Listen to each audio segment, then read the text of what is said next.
शरीर में नहीं हूँ, चक्र में नहीं हूँ, मैं शुद्ध आत्मा हूँ। ये तो सब आत्मा बाहर भीतर सर्वव्यापी जो की तुम ये चक्रों में क्यों उलझा रहे हो? तुम सहज में क्यों नहीं लाते? चक्र तो पिंड के साथ है, पिंड से ऊपर, पिंड को मानो मत। तुम तो ये रियलाइज करो कि मैं शुद्ध आत्मा हूँ, ज्ञान स्वरूप हूँ, बोध स्वरूप हूँ, मैं मुक्त हूँ। ये बोला है कि तुम आत्मा हो, आत्मा ठीक है ना। सभी संतों ने ये बोला तुम आत्मा हो, आत्मा को जानो और तुम्हारा स्वरूप भी आत्मामय है। पर अभी तक ये नहीं बताया कि आत्मा को जाने को कैसे। मेरी बात सुनो, आत्मा को कैसे जानोगे? तुम स्वयं हो अंधेरे। दीपक जो है स्वयं के नीचे का अंधेरा कैसे देखेगा? दीपक सबको प्रकाश दे रहा है, पर स्वयं के नीचे तो अंधेरा। ये तो परम सत्य है। ऐसे ही अपन दूसरे को तो प्रकाश कर रहे हैं, स्वयं को विवेक से अनुभव करो।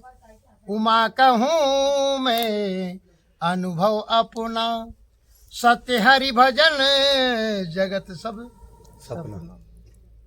उसको तो स्वीकार करोगे विवेक से कि मैं स्वयं हूँ, वही हूँ, अनंत प्रकाश पुंज हूँ। ना मेरा कभी जन्म होता है, ना मृत्यु होती है, ना मेरा कोई मुझे मारने वाला है। क्योंकि तुम जिसका जन्म होता है उसका मरण होता है, उसको तुम जानते हो। ये ज्ञान स्वरूप है, सच्चिदानंद ज्ञान स्वरूप आत्मा का स्वरूप। आत्मा तो एक संकेत है, आत्मा नाम से तो संकेत है। वो एक उसके कई नाम है, आत्मा के एक ही नाम है। आत्म में परमात्म बोले, परमात्म में झाई, और झाई में भेजाई बोले लखे कबीरा। साईं लख क्यों ऐसे देखोगे? स्वयं को देखने के लिए आपको दर्पण चाहिए सामने, विवेक रूपी। अरे सामने दर्पण है तो गुरु आपका जो तो दर्पण है वो आपको बता रहा, तुम विचार ही नहीं कर रहे। तुम उस शब्द में क्यों नहीं खोज रहे? गुरु क्या कह रहा? खोजो शब्द में कनिहारी, खोजो शब्द में कनिहारी। तो जो वाणी चल रही है, शब्द चल रहा है, हर शब्द में उसमें खोजो ना, वो इशारा कहाँ का कर रहा है? वहां कोई वाणी नहीं पहुंचती। अनुभव स्वयं को, शब्द तो माध्यम है, सत्संग माध्यम है। ये वाणी जितनी भी चल रही है संतों की, ये सब इशारा कर रही है उस ओर। चलना तो स्वयं को ही है। अरे भाई, अगर अंधा है कोई, बोल मोतियाबिंद की बीमारी हो जाए तो बाय को काक रहे यार, बाय दिखे ही नहीं है। तो उसको तो कुछ इससे तो बढ़िया है कि तुम कुछ भी ना करो और गुरुदेव जाने आत्मसमर्पण। हटाओ, कुछ मत करो, कुछ जानने की चेष्टा मत करो। ज्ञाता ज्ञान और ज्ञेय, ध्याता ध्यान और ध्येय, ये सब बुद्धि से पैदा होते हैं। ये सब माया का काम है, प्रकृति का खेल है। प्रकृति में तुम उलझ जाओगे। आत्मसमर्पण। सर्वधर्मान परित्यजे मामिकम शरणम व्रजः। गीता का श्लोक सुन लो, 18वें अध्याय का। अर्जुन ने कहा मैं ज्ञान योग नहीं जानता, ध्यान योग नहीं जानता, आत्मज्ञान नहीं जानता, प्रभु मैं क्या करूं, मुझसे कुछ नहीं होता। कि अर्जुन तू कुछ नहीं जानता, ये भी नहीं होता, ज्ञान योग नहीं होता, कर्म योग नहीं होता, ध्यान योग नहीं होता, जप तप नहीं होते, पूजा पाठ नहीं होते, तो तू मेरे शरण में आ जा। सब जितने भी धर्म हैं, अच्छा बुरा, तू मुझे गुरु मान रहा है ना, तो आज मेरी शरण में आ जा।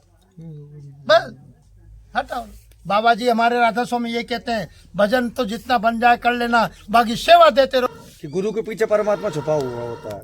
गुरु के पीछे क्या? वो तो स्वयं परमात्मा है।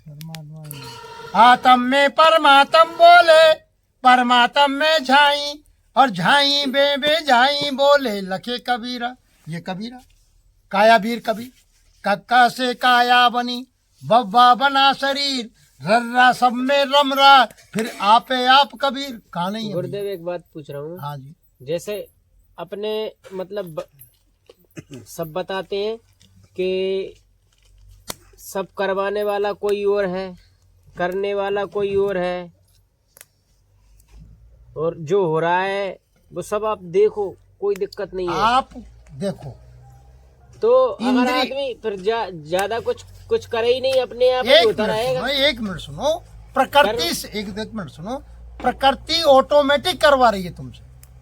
करता तो कोई भी है पराशक्ति, और पराशक्ति यानी दो प्रकार की प्रकृति है, मन बुद्धि चित्त अहंकार। ऑटोमेटिक खेल है। अरे सुनो, ये प्रकृति है, जड़ प्रकृति खींच के दीजिए बेटा। जड़ प्रकृति से शब्द रूप रस स्पर्श पैदा होता है, सम सब बन जाता है। तो या कार्य ने, इधर सुन, सब जागे खायो राम, इन ले जाओ। अरे सुंगत तुरत मरी रे गुरु ने मोहि दीनी, अमर जड़ी साधु भाई गुरु ने मोहि दीनी।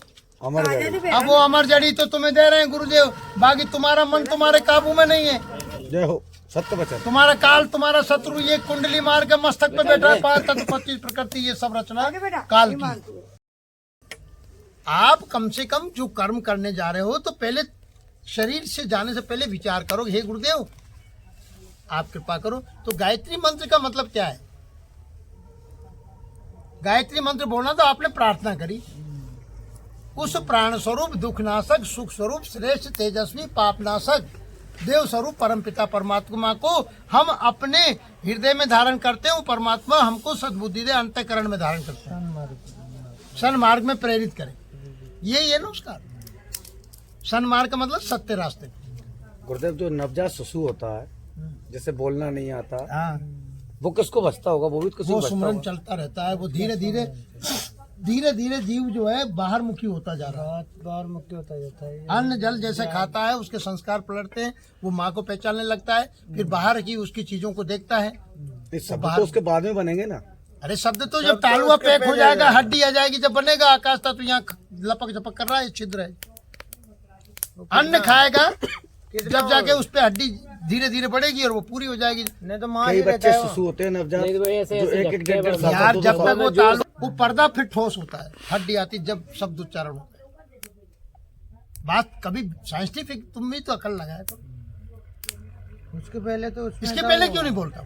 इसके पहले तो उसमें तालुआ लपक लपक करता है उसको। समाधि में था वो तो आज भी समाधि में रहता है? पर धीरे धीरे उसकी बच्चे की दिनचर्या, मतलब जो है आहार से, दूध से, जो माता पिता के, फिर वो उसकी हड्डी पड़ने लगती है, फिर धीरे धीरे तुतलाने आवाज, वो आपको पता नहीं चलता कि हड्डी कहाँ से आ गई। माँ के अंदर क्यों गुरुदेव? रहता है ना। हमें पता नहीं चलता कि ये अहंकार।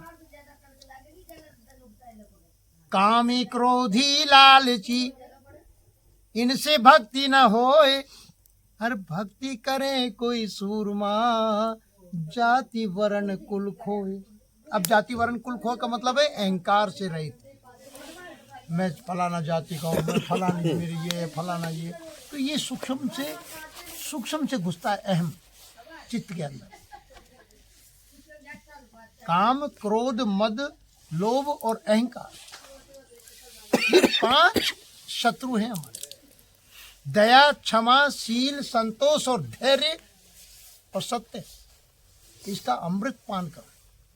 महाराज जनक से कहा था अष्टावक्र ने कि राजन, इन 5 चीजों का अमृत की तरह पान करो। अस्तो मा सदगम्य तमसो मा ज्योतिर्गम्य, वेदांत कहता है। वेदों में हम अस्तो मा सदगम्य तमसो मा ज्योतिर्गम्य मृत्योर्मा अमृतम गम्य, मतलब इसका अर्थ समझ रहे हो? मृत्यु से अमृत। पहला अस्तो मा सदगम्य, क्या हुआ? सद्मार्ग। असत्य से सद्मार्ग की ओर ले चलो। हे प्रभु, हे पिता परमेश्वर, हे गुरुदेव गुरु भगवान, आप पूर्ण ब्रह्म परमात्मा है। आप गुरु मानो, भगवान मानो, परमेश्वर मानो। आप मुझे असत्य से सत्य के रास्ते पे चलो। और अस्तोमा सदगम्य तमसोमा, यानी अंधकार रूपी जो काम क्रोध लोभ अज्ञान में भटक रहे हम लोग विषय वासनाओं में, इस अंधकार से प्रकाश की ओर ले चलो। ठीक है?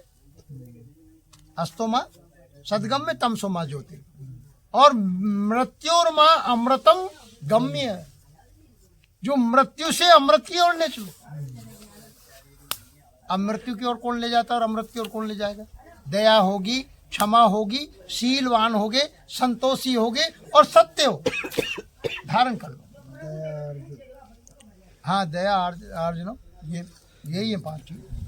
इनको पीयूष मतलब पियो, अमृत की तरह पान करो, आचरण में लाओ। और जब ये होंगे तो ये काम क्रोध लोगों में अहंकार घुसेंगे ही नहीं। अगर इनमें से एक भी हट गया तो एक घुस जाएगा कोई तुरंत, और एक घुसा तो 5 ही घुसेंगे। दया आ गई तो 5 आ जाएंगे। पहले दया पर, अरे जीव पे दया करो। ये भाव हटा दो कि इसने गलत किया, इसने ये फलाना किया। इसने जीव दया और आत्म पूजा, और काम फिर कोई दूजा है ही नहीं। पत्नी लाख तुम्हारी पत्नी नहीं है, ये तो नाटक है, नाटक। तुम पूर्व जन्म का कर्जा पटा रहे हो।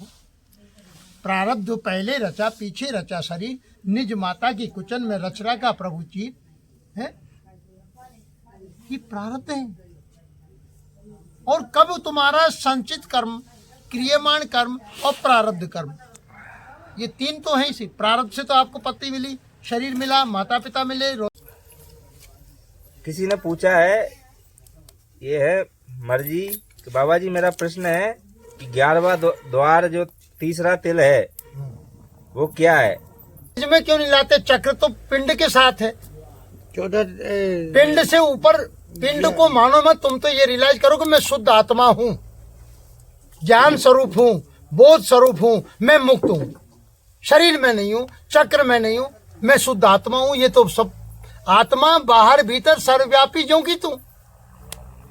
वेदांत कहता है कि आप चक्रों में क्यों उलझ रहे थे, और अगर सुमरन को, सुरती को, तो चित्त को शांत करने के लिए सहज श्वास पे आ जाओ। कंट्रोल करने के लिए तो मस्तिष्क को श्वास का सुमरन काफी है। ये गुरुवाणी कहती है, श्वासा की कर सुमरना, अजपा का कर जाप, सोहम पवन में बोई दे, हंसा स्वयं आप ही आप। ये तो शरीर का भेद हुआ, मन बुद्धि चित्त को शांत करने का, ठीक है ना। पर सहज में आ जाओ आप। नहीं, जो 11वें द्वार ये है, ज्ञान से, ये सब तुम्हें बातों से तुम थोड़ी पहुंच पाओगे। तुम ये अपने आप में कहो मत, रियलाइज करो, स्वीकार करो कि मैं शुद्ध बोध स्वरूप हूँ। गगन में आवाज हो रही जी। अरे ये सब नीचे की है, ये सब परख के छोड़ना पड़ेगा तुम्हें। नहीं 11वां द्वार के बारे में बोला है ना। 11वां द्वार कहाँ है? जो 10वां तो मतलब कहाँ बता रहे हैं? 7 चक्र बता रहे हैं, सहस्त्रार्थ तक है। और द्वार कैसे बता रहे हैं? तो द्वार गिन लो ना तुम्हारे शरीर में। 10 द्वार तक ही है। 10 द्वार कौन कौन से? ये 10वां द्वार का ये बता रहे हैं, ये दरवाजा है क्या? कौन सा है वो 10? अरे यार, तुम्हारे दरवाजे उनको मानेंगे कि 2 छेद, ये 2 कान, 2 ये दरवाजे दिख रहे हैं साहब। ये 7 दरवाजे तुम्हारे, 2 नीचे, मूल, गुदा और लिंग। अब एक गुप्त है।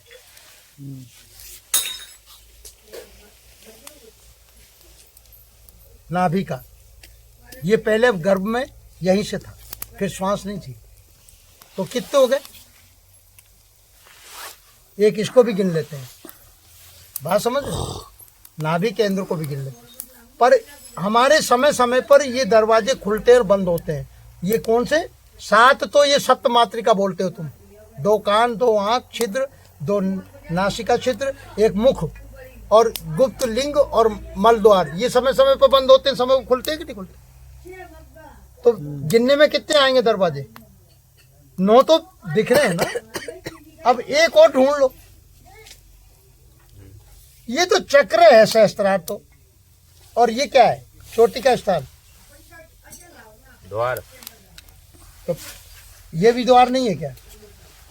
जो पहला द्वार में चोटी बांध रहे, चिद रूपिणी महामाये दिव्यते समन्विते तिष्ठ देवी वृद्धि तेजो राशि कुरुष में। अगर एंटीना तो यही है,